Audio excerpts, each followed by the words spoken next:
Guys, അപ്പൊ ഇന്ന് ഈ പുരാവസ്തു കൊണ്ട് സോറി ഗൈസ്, ഈ പൈപ്പ് ക്ലീനർ കൊണ്ട് ഒരു സൺഫ്ലവർ ഉണ്ടാക്കാം. അല്ല, ഇതിനെ പുരാവസ്തു എന്ന് വിളിച്ചാലും കുഴപ്പമൊന്നുമില്ല.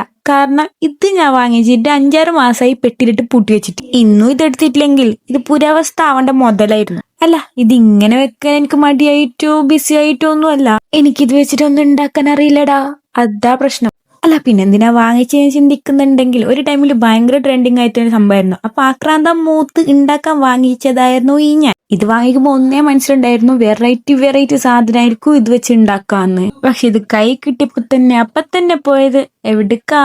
നമ്മുടെ പിൻട്രസ്റ്റിലേക്ക്. എന്നിട്ട് കുറെ നോക്കി എത്തിച്ചേർന്നത് നമ്മള് സൺഫ്ലവറിലേക്ക്.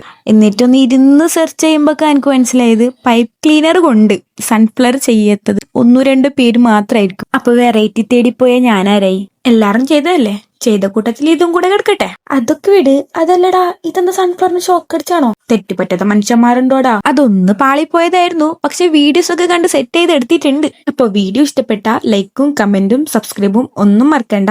അടുത്ത വീഡിയോയിൽ കാണാവേ.